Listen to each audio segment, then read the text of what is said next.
Baby, let me tell you one thing. If you like mess,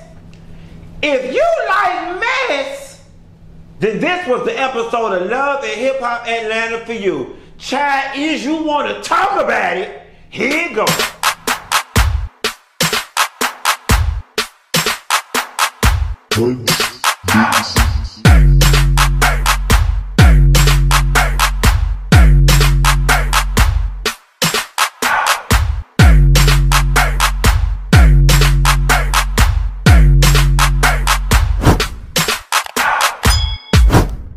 Nessa girl, I'm coming at y'all at 3:30 in the afternoon, bitch. I don't know what's going on with my energy. I just been real sleepy lately after I eat breakfast, so I'm getting a late start. But you know what? I might not come when you want me, but I'm always on time. And I'm gonna tell you something. I needed to get a little rest to talk about all this mess. And in the words of Miss Jess, all I do is dress and rest. Cause love don't live here no more. And speaking of love, baby, it's love don't live in a lot of places on this episode of Love and Hip Hop Atlanta. Starting with Scrap House where Cheyenne was at and KK mess ass over there with her gym outfit on. First of all, KK, we is right here quarantining, we is social distancing, we is locked down. The parks is closed, the public trails and walkways is closed, and the gym is closed. So why in the hell KK riding there with sweat clothes on like she working out? I do not know. Only thing I could imagine is she came right there ready to fight in case Cheyenne and her bulletproof titties had done got bucked. KK is too old, number one, to have on what she had on. But number two, KK ass is too old, too geriatric, too senior citizen, too above retirement age, too vested in AARP to be as messy as she was. How dare you get mad with somebody because they didn't tell you a part of their business and you decide you're going to divulge their business for them? That was so not KK place. And then she going to say, well, she going with Shooter. And then she going to say, well, I got to go. Y'all can go ahead and talk about it amongst yourselves. And then going to go on and say, and the reason I did it is because KK, now, if I go down to Neiman Marcus and tell them people where you stay, and the reason you got their shoes and ain't paying them back, you wouldn't like me. You wouldn't like if nobody did it to you, but you gonna do it to that lady. Karma got a way of getting bitches who ain't got no receipt. I'm just saying, KK, you might want to start paying for stuff before you start paying for stuff. All right. The bus ride over. So the girls get on the bus and Brandy start talking about, you know, oh, we gonna take a pregnancy test. I'm nauseous and I got to eat peanuts. And Shekinah coming and Spice go in behind. She know I fuck with Shekinah. Shekinah know I want her time. Every time she says she want to do something, then she know I answer the phone. I don't have time for Shekinah. She don't have time for Shekinah. And they pull up to the vacation condo Airbnb villa that's supposed to be quarantined as well. I hope they don't washed her down or whatever. And Shekinah go to speak. And Spice was like, she didn't say nothing. Now here's the thing, right? I'm totally with Spice. I was about to say I'm 100% with Spice. But the mature thing for Spice to have done when Shekinah said hello was to say hello and then go to her room, right? Hey Spice, hello, and then go to her room. Not create a situation, especially when you know the type of person you're dealing with. It's expected you say hello to somebody and they're unaware of the problem. So they'll say, hello Spice, hello. And then you gotta know it. It was like, you know, hi Shekinah, you know, why you antagonizing me? Bitch, I'm not antagonizing you. I'm trying to figure out why the fuck you ain't speaking to me, hoe, or whatever the case may be. So then Spice lets it be known, I'm not fucking with you right now. Let me go find my room. And Shekinah is all taken aback. On the bus ride, the girls decided they were going to get some pregnancy tests. Now listen. You know, the pregnancy test scene, it was cute. But let's go down the line. Two of them hoes on that bus got powdered eggs, okay? Carly Red got nursery home eggs. And Mimi got hot flash eggs. Not to mention, she a lesbian. Okay? So y'all two should have saved production money. Who else had took one? Sierra ain't need to worry about being pregnant because she too full of free floating silicone that their reproductive system been shot. Okay? Who else was on there? Spice. Now Spice should have been worried about being pregnant because the way her and the Jamaicans on World Star Hip Hop be rolling their kiki and jumping it down on the ground and spinning it up and swerving their pussy around upside down, pussy popping in the handstand, while pointing their toes and saying a prayer for Jesus. Yeah, girl, you might get pregnant from every hole you got. So as far as I'm concerned, it was only 2 bitches on there should have took a pregnancy test. That was Bambi and Spice. Nevertheless, Bambi took the test. She was pregnant. She switched the test.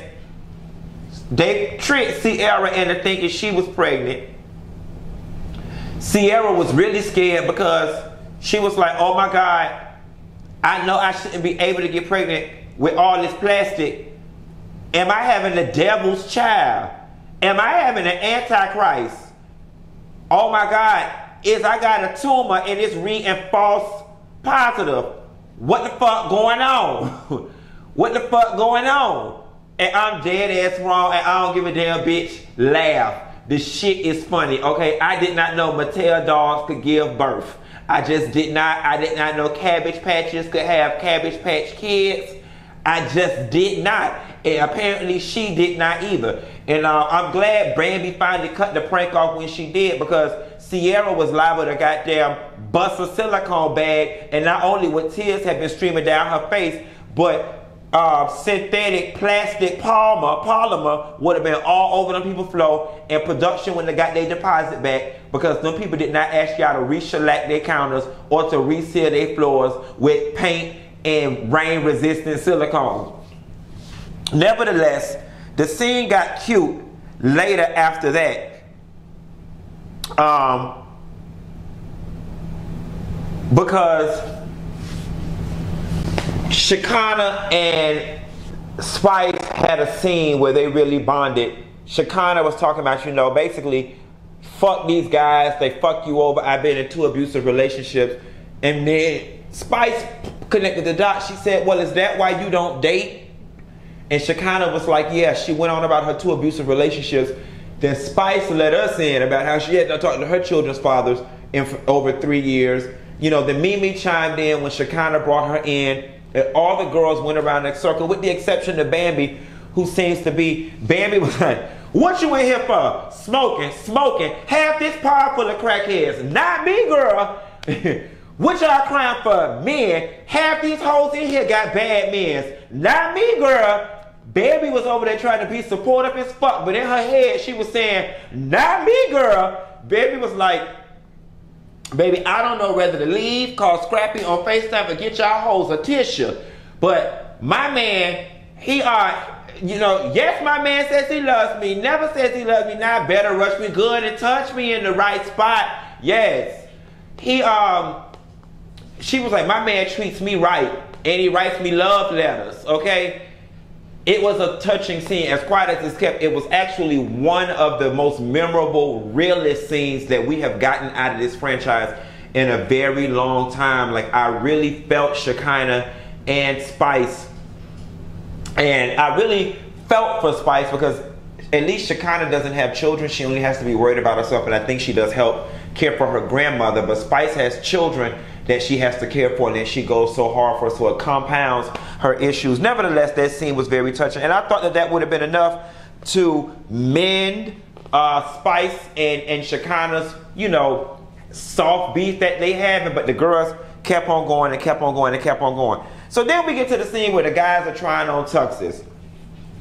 Now, for the life of me, if Jock know like I know, these are not the niggas, this is not the lineup that you want to have in your goddamn wedding. I wouldn't even bring that bad juju with them womanizing ass Negroes to my damn wedding, walking down no aisle. I wouldn't even let them see no pictures of my bride in all white. If that's the energy that your bridal party, Jock, gonna have, your relationship is destined for failure. I'm trying to tell you. Nevertheless, Scrapp get up there and he pull up on Scooter.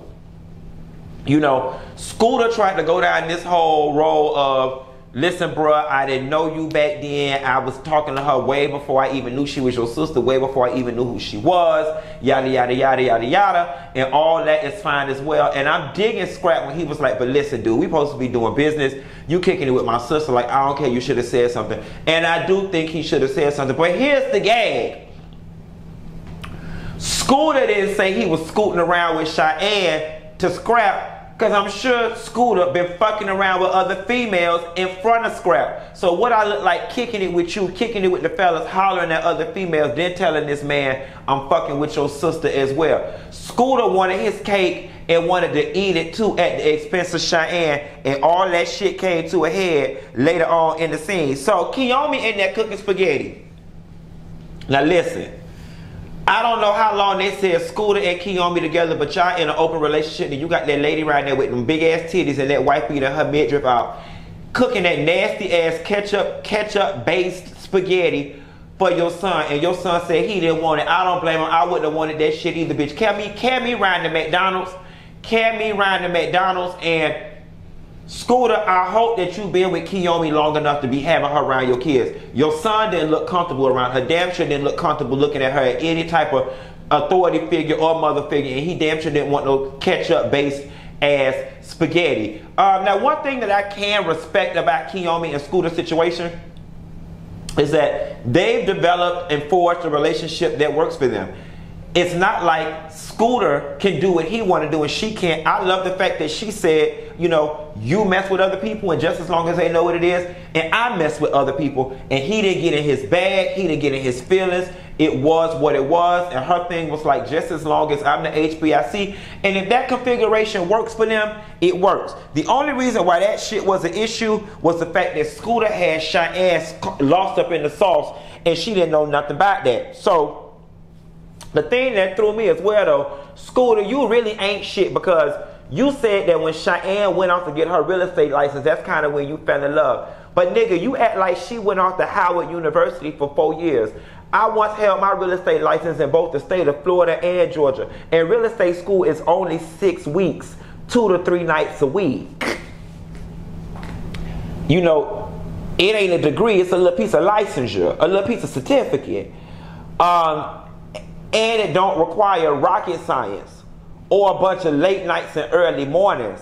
I really don't see how her pursuing her real estate license would have taken her away from you to the degree in which you lost interest or fell out of love for, because y'all was going real strong up until she went to real estate school. Like, if 6 weeks of an altered schedule was enough to sway your ass in another direction, then you was never all in the first goddamn place. Nevertheless, Safaree and Erica show up to the scene. Let me tell y'all one thing about it. Y'all didn't catch what Safaree and Erica said, bitch. They said they was coming to get them some cheap-ass Atlanta real estate on their VH1 check, bitch. That's what the Safaree leaving New York, Erica is too. They say, bitch, we going to Atlanta. Why don't nobody ever want to be rich where the fuck they stay? To me, that's the true mark of success. I don't make my money, bitch, and I'm rich on my block. I'm rich where I stay. Don't nobody want to ever be rich where the fuck they stay. They want to come be Atlanta rich. Now, I ain't mad, bitch. You do get more house for your money in Atlanta and places like Houston and Huntsville in comparison to Miami's, LA's, Chicago's, New York's, and places of DC's and places of that nature. But I'm just saying, y'all couldn't get y'all a big penthouse apartment overlooking the Hudson River. Y'all got to come bring y'all mess down to Atlanta. One thing for sure, y'all have a job, because the Love and Hip Hop Atlanta franchise is going strong. Not to mention every other reality TV show is based out of Atlanta. So y'all will find employment. But, you know, I was just curious to know. So then we down to the party thing, and Jock and Scrap sitting there with Cheyenne, and Scooter and Kiyomi walk in and all white, and that's when all hell break loose. Scooter walked in and Cheyenne said, what's going on? And Scooter said, I mean, you know, you already know what it is. And old girl looking like, actually, I don't what it is. And, you know, I'm gonna tell y'all something. Low key, I kind of respect how Kiyomi did it. Kiyomi didn't get out of character. She was about to. She's like, you know, if you want to have a conversation, you can have a conversation with us. You know what I'm saying? That part rubbed me the wrong way a little bit, but for the most part, she was cool, calm, and collected, and she could be that because she knew where she stood in this relationship, and she knew that Cheyenne was the other girl. Unfortunately, Cheyenne let KK suck her into this shit in an effort to get Scrappy ass out of jail and have him somewhere he could be paroled at, and she done fucked around and got her heart broke. Her heart got broke, you know it hurt so bad. It's sad to say love wins again. Her heart got broke. All down to the TV. All while that man was dressed like Jesus Christ and all that white, and Kiyomi was dressed like Mary Magdalene. That girl got so mad, she tried to kick Kiyomi, when in all actuality, she should have been trying to kick Scooter. And then she ended up getting excluded outside over Scooter. And Scooter stood by his wife, dressed in all white like the Omen. And on next week's episode, we see Cheyenne out there crying. She cried the way Teddy Riley was crying after that equipment didn't work and he went home and was embarrassed and a meme on the internet. He was crying. And I feel bad for her. I honestly wish this was the babyface Teddy Riley tribute right now so I could sing, why does it hurt so bad? Why do I feel so sad?